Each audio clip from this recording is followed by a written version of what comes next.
tal? Bienvenidos a La Pepa. Este es un programa de Canal Capital y de lasillavacía.com, donde buscamos explicar en profundidad esos temas que son de su interés.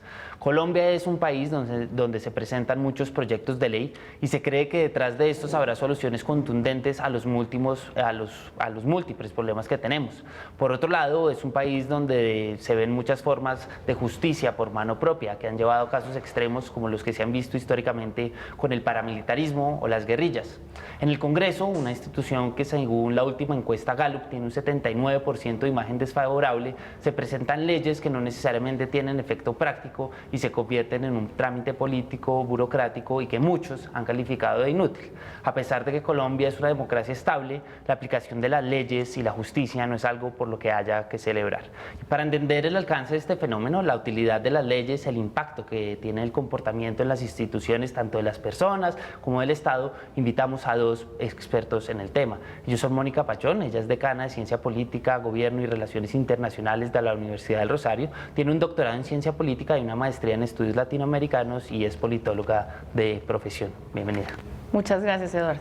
Y también invitamos a Santiago Virgües, él es investigador de Congreso Visible de la Universidad de los Andes, está haciendo una maestría en Derecho y es abogado y politólogo de esa misma universidad, de la Universidad de los Andes. Bienvenido. Hola Eduardo, hola Mónica, muchas gracias por la invitación. Con estos dos expertos vamos a ver qué saben los que saben.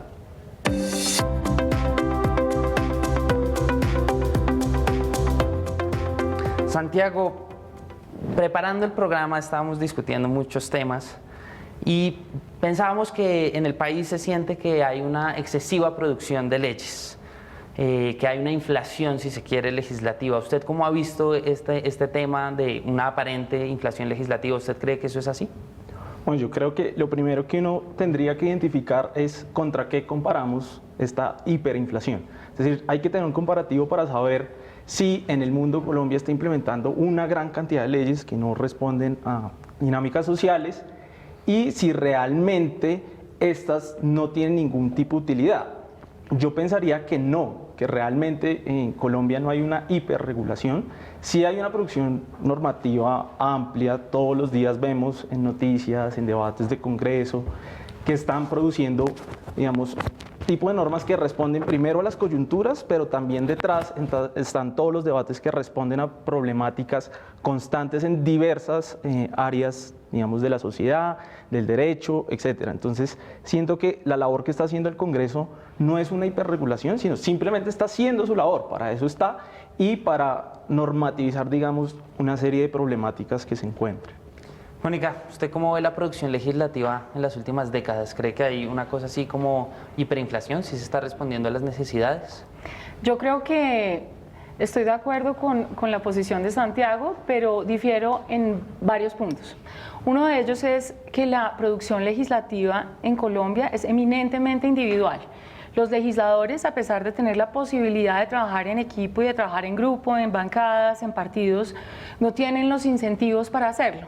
Entonces, lo que ocurre es que tenemos una cantidad de leyes a título individual, proyectos de ley a título individual que van a hacer curso en el Congreso y muchos de ellos van a morir en parte por la ineficiencia que eso genera en las agendas de las comisiones y de las plenarias.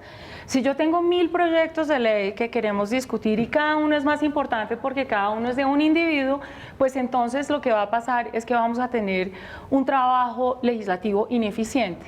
Eso también resulta en una inflación legislativa de ciertos proyectos. ¿Cuáles son esos proyectos? Por ejemplo, los proyectos de carácter local, las celebraciones, las estampillas, que son proyectos que no necesariamente afectan a la nación ni responden a las necesidades de toda la nación, sino de un pequeño municipio o de un departamento de un determinado sector que termina llenando, digamos, el presupuesto nacional o la discusión de problemas muy locales y perdemos tiempo en los problemas de corte nacional. Entonces, si bien no creo que tengamos una excesiva producción, sí creo que podríamos tener una producción de mucha mayor calidad. Mónica y Santiago, los invito a que vayamos a la calle a ver qué opina la gente, qué pregunta, cuáles son esas dudas. Vamos a ver qué preguntan en la calle. Bueno, mi pregunta es, ¿cuáles leyes tienen prioridad sobre otras en el Congreso? Santiago, usted es investigador de Congreso Visible, como del lugar donde fue directora Mónica. Ustedes dos, y la pregunta va para los dos, primero para ustedes, ¿cómo usted ha visto que se priorizan los proyectos de ley en el Congreso? Pues yo creo que el principal punto de priorización es que la agenda la marca el Ejecutivo, precisamente el presidente, sus ministros. Eso es normal en regímenes hiperpresidencialistas, como característica de Latinoamérica, donde son las iniciativas legislativas presentadas por el Ejecutivo las que tienen mayor éxito. Y cuando me refiero a éxito, son las que se convierten en ley, ¿cierto? Sin embargo, hay una producción fuerte de normas de iniciativa legislativa. Sin embargo, en términos de agenda y de cómo se organiza internamente la agenda, de qué proyectos se discuten primero en las sesiones, claramente hay una influencia de la presidencia y de los temas que de la presidencia de las comisiones y del Congreso. Y pues sería la presidencia de la República. Exacto. Digamos, la presidencia de estas comisiones va a dar la agenda, en términos, digamos, legales, son los encargados de dar la agenda, pero sí son los temas del Ejecutivo, de la presidencia, los que se priorizan. Obviamente hay dinámicas internas de negociación entre las mesas directivas de las comisiones y de las plenarias, tanto en Senado como en Cámara, pero sí, y en eso cuando toca, Mónica, el punto de los proyectos de interés individual, yo creo que también el hecho de que sea el Ejecutivo quien marque la agenda, también ha hecho que mucho de esa producción legislativa responda a proyectos de interés nacional, que tengan un alcance mucho más amplio que el de las regiones, que normalmente el de las regiones van a ser proyectos presentados por los mismos parlamentarios para responder a sus electorados. Mónica, ya digamos dentro de la dinámica interna del Congreso, ¿cómo funcionan estas dinámicas de poder? Finalmente es una dinámica de poder en priorizar ciertos proyectos sobre otros. Pues, como decía Santiago, la agenda legislativa tiene mucho que ver en la negociación. ¿Cuál es la relación de la mayoría del Congreso y las presidencias de las cámaras con el presidente de la República y los ministros?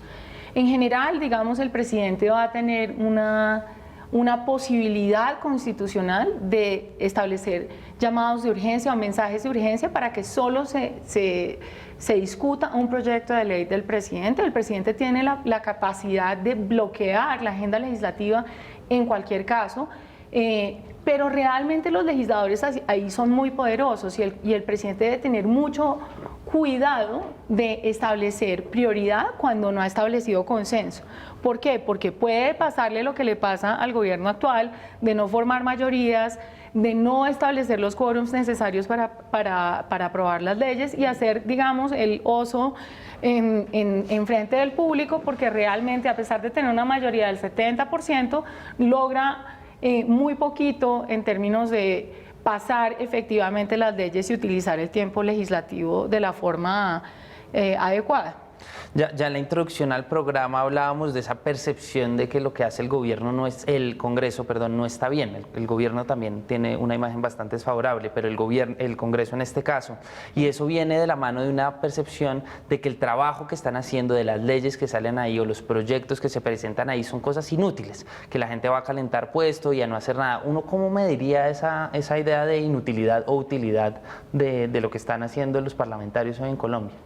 Bueno, yo creo que esa es una pregunta trascendental, y es porque incluso proyectos que al ojo nacional, digamos, cuando uno sabe que son proyectos que no afectan el interés de uno y no ve que los afectados por ese proyecto sean un gran número, uno tiende a decir, sí, son proyectos inútiles. Entonces me refiero, por ejemplo, a los proyectos de estampillas, de honores y monumentos. Normalmente son proyectos que responden a localidades o a regiones específicas que ciertamente van a generar la percepción de que para el ciudadano, por ejemplo, de Bogotá, cuando se hace un honor en una región, en Sucre, que son proyectos que no deberían desgastar al Congreso porque hay situaciones mucho más importantes. Pero detrás de eso está también el tema de la representación. Entonces el congresista obviamente va a representar a su región, va a representar a su electorado y va a buscar proyectos cuya utilidad puede verse simplemente a nivel local, pero que a nivel nacional va a generar esa percepción de decir, podemos hacer cosas, o el Congreso puede hacer cosas mucho más interesantes, mucho más globales, pero que no por ello signifiquen la Claro que de inutilidad. fondo hay, Mónica, hay un debate sobre la representatividad, ¿no? Que muchas veces la gente no entiende. Esto tiene públicos, si se me permite la expresión, a los cuales se beneficia, públicos de interés de cada senador o representante. ¿Usted cómo ve esa medida de utilidad dentro de un sistema que está bastante cuestionado por la ciudadanía? Una forma de ver el problema es la forma que plantea Santiago, ¿sí? En términos de, es útil para el congresista, es útil para una población en particular. Otra forma de ver la utilidad de la ley es simplemente si la ley es efectiva, es decir, si cumple el objeto por el cual se establece la ley.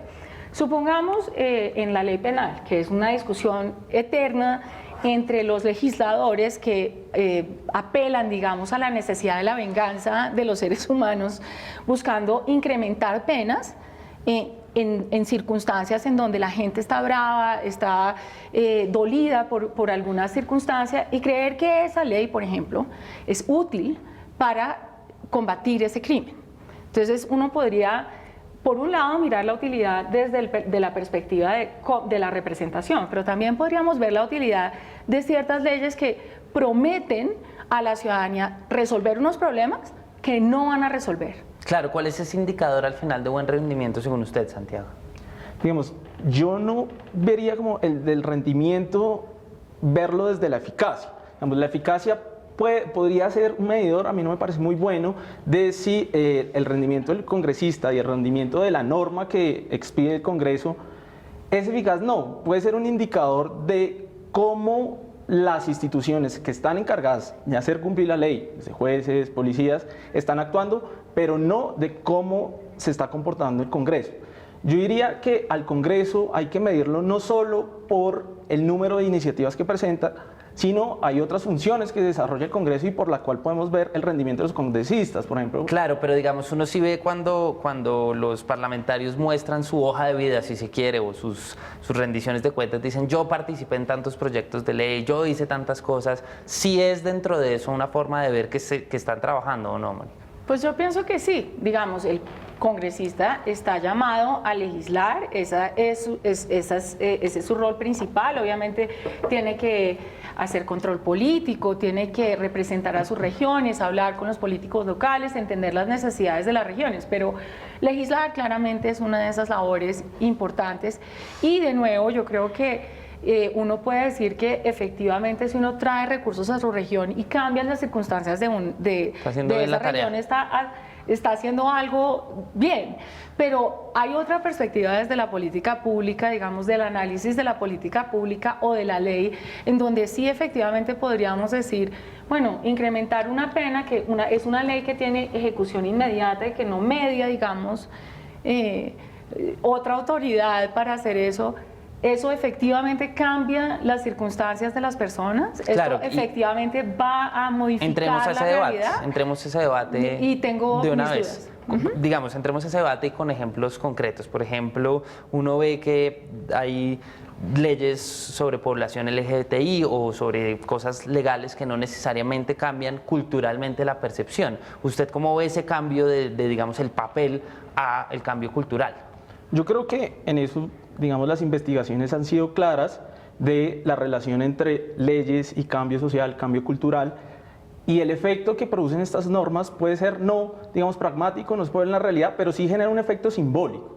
Y ese efecto simbólico básicamente es que los movimientos sociales y los movimientos de activistas ven en el solo hecho de que haya una norma que reconozca una normalidad, es decir, que el matrimonio igualitario, por ejemplo, es algo normal, algo correcto, con el solo hecho de expedir la norma, así en la práctica no se dé el cumplimiento, ya genera una eficacia simbólica, es decir, le da un reconocimiento a estos activistas, a estos movimientos sociales, y eso no es poca cosa, digamos, pone presente, digamos, recupera un poco la dignidad de las reivindicaciones de estas personas. Por lo menos a nivel institucional, pero digamos culturalmente uno sí ve, siguiendo con el mismo caso, que hay marchas homofóbicas de vez en vez que son legítimas a nivel social y que mucha gente dice abiertamente yo soy una persona homofóbica y no se metan con los derechos de la familia, por ejemplo, a pesar de lo que usted ya describía, Mónica. Mi sensación es que yo creo que Santiago tiene razón en cuanto que la ley debe proteger a ciertas poblaciones más que otras y esa protección simbólica o por lo menos esas garantías a las minorías deben existir. Y parte de la labor del Congreso es dar una señal para decir esto está mal culturalmente. ¿Sí? No debemos hacer algo así, está mal, no es legal, no es legítimo.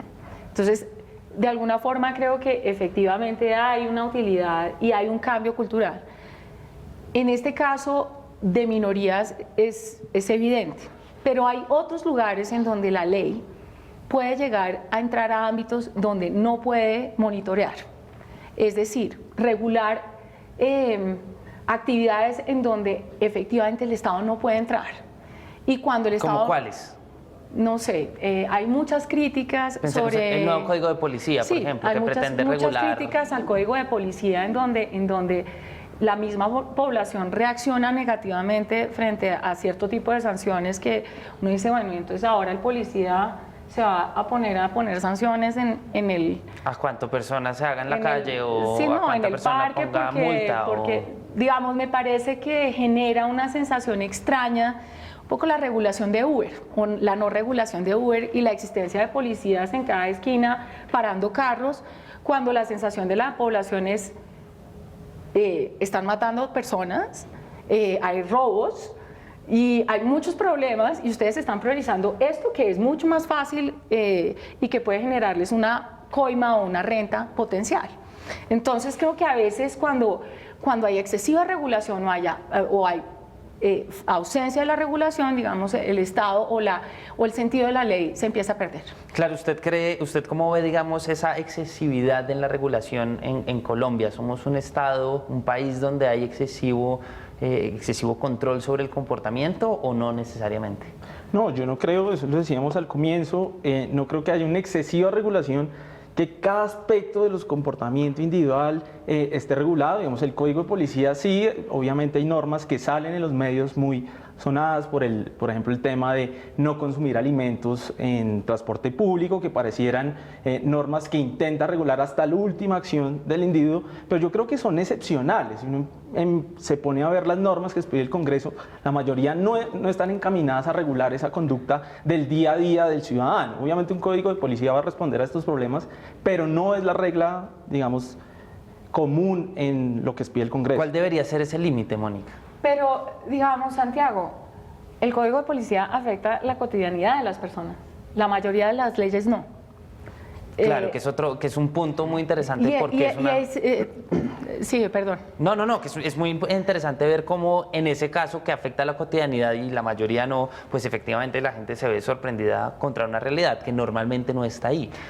Especialmente en un contexto donde hay, ¿no?, una historia, digamos, una leyenda de 99% de impunidad, donde muchos de los crímenes crímenes que nos aterran, quedan sin personas en la cárcel que estén pagando por ellos. Entonces esa sensación de injusticia empieza a surgir cuando, no sé, le quitan... las cosas que va a vender una señora en la calle, ¿no? La policía versus un ladrón, ¿sí? Hay ahí como una sensación en la población que no sé cómo describir. Creo que es difícil encontrar un buen balance en ese sentido, y yo creo que cada vez que vamos por la calle nos encontramos frente a esa situación, ¿no? Santiago, ¿usted cree que esto es un punto para que la gente sienta que las leyes o no es operante la justicia en Colombia? Que hay leyes como que responden a particularidades demasiado particulares, valga la redundancia, y otras cosas que no se aplican, como los casos que ponía Mónica. No, yo creo que aquí detrás de eso hay una discusión sobre la justicia, de cómo el ciudadano percibe si le gusta o no la norma. Digamos, yo comparto la crítica que hace Mónica frente a si regular, por ejemplo, el vendedor ambulante que tiene sus productos, etcétera. Pero digamos, esa es la discusión que está en el Congreso, y en el Congreso ganó, digamos, en el debate político como tal, en el argumento de la norma, digamos, no queremos a vendedores informales por diversas razones.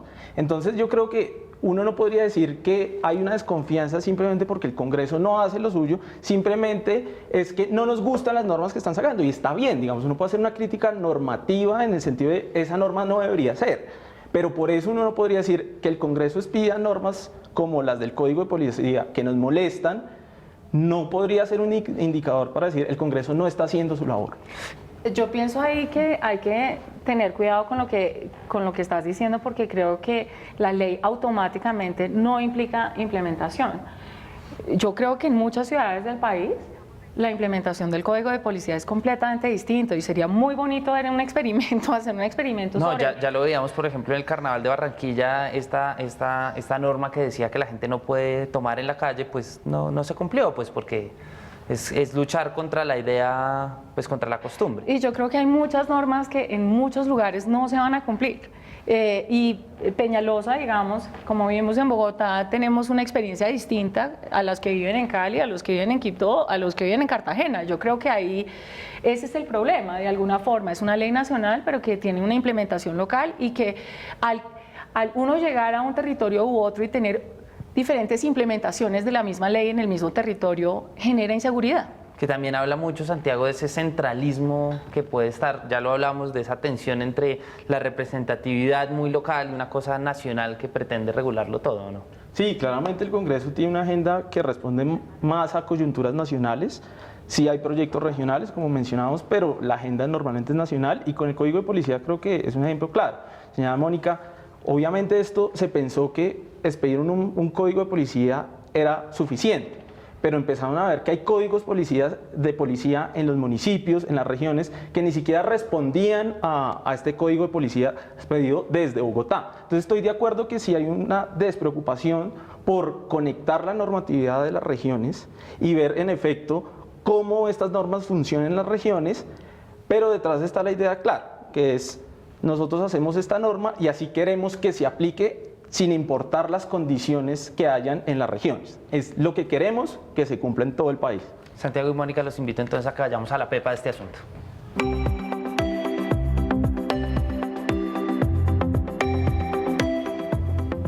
Hoy estamos hablando de la utilidad o inutilidad de las leyes, de qué alcance tienen las labores que hacen los congresistas del país todos los días, una institución que no tiene la mejor legitimidad frente a los ciudadanos. Mónica, ¿cuál es la pepa de este asunto? Yo creería que si puedo hacer una sola crítica al Congreso es su reglamento.